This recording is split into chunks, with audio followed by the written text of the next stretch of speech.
থেকে আমরা এই যে পার্টনার একটা আমাদের প্রোগ্রাম আছে অর্থায়নে চলে, এই যে আমরা এই ৩ জন মানুষকে পদক্ষেপ দিয়েছি, এখানে ওনারা বীজ পেয়েছেন, সার পেয়েছেন, তারপর পরিচর্যা বাবদ এই যে আমরা ফসলানাশক দিয়েছি, তারপর আমরা এই যে তার বীজ সংরক্ষণের পাত্র দিয়েছি এবং অন্যান্য পরামর্শগুলো দেওয়া আছে। এখন আমরা মাত্র ৩ জন মানুষকে প্রদর্শন দিয়েছি, এখানে আরো 47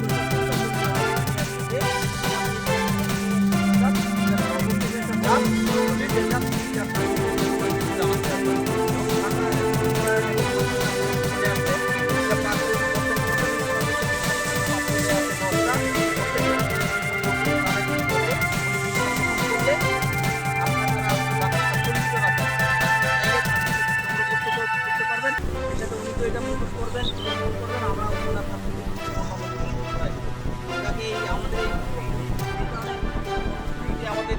সবাইকে দেখানোর জন্য জানানোর জন্য নিয়ে আসছি। এখানে আমাদের ওরিয়েন্টেশন মানে মাঠ আর ওরিয়েন্টেশন মানে পরিচিত হওয়া, এই 47 জন সব মোট 50 জন মানুষকে আপনাদেরকে নিয়ে আসবো। এই যারটা আপনার সরাসরি দেখেন, একবারে মাঠ লেভেলে দেখেন, আপনারা এখান থেকে সিদ্ধান্ত নেবেন এই ধানের চারটা পরবর্তীতে করা যায় কিনা। আপনারা দেখতে পাচ্ছেন যে আমাদের ধানের অবস্থাটা এর মধ্যে আমাদের জেলা থেকে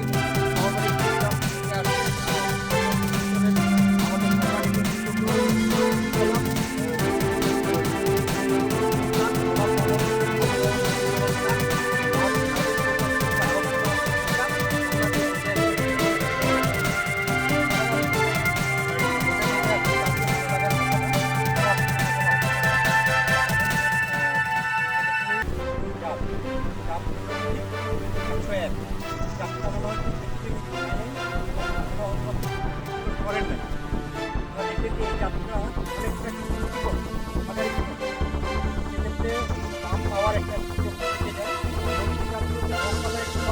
অনেক কম, 28 টাকা বাড়ে বা অন্যান্য ফলাইগুলো যেগুলো বাড়ে সেটা তুলনামূলক কম। তারপরেও হওয়ার কারণে এর মধ্যে কিছু কাজের প্রয়োজন পড়ে। আপনারা দেখবেন যে এই যে আমরা ধানটা করছি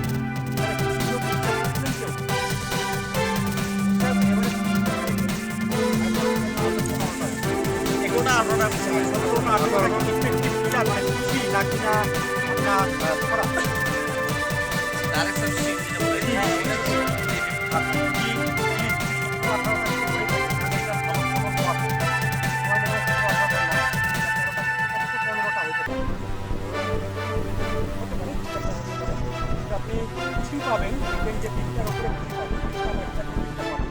তাহলে দেখেন খুশি হইল যে বীজটা ওরা ধরলো 17টা বা 16টা, 8টা 9টা ওরা উঠলো না, অন্য কোনো একটা কারণ কিন্তু এই খরাগুলো কিন্তু দেরিতে মানে যদি কৃষিটা 15 দিন দেরিতে ছাড়ে, ওখানে যদি আপনার খরা আছে ওখানে ধান আপনি নিতে পারবেন না,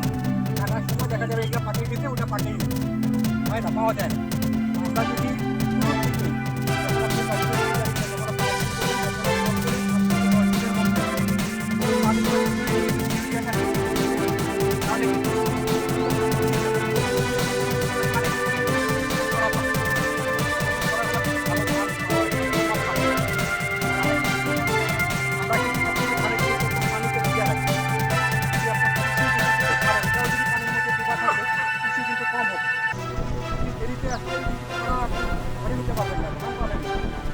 গাছ হবে প্রচুর, কিন্তু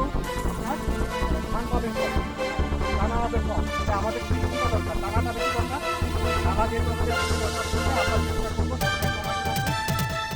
জমিতে পানি একেবারেই না রেখে মানে পানি শুকাবেন এবং দিবেন, আমরা বলি পর্যায়ক্রমে ভেজানো শুকানো, তাহলে কী হবে যখন আপনি শুকাবেন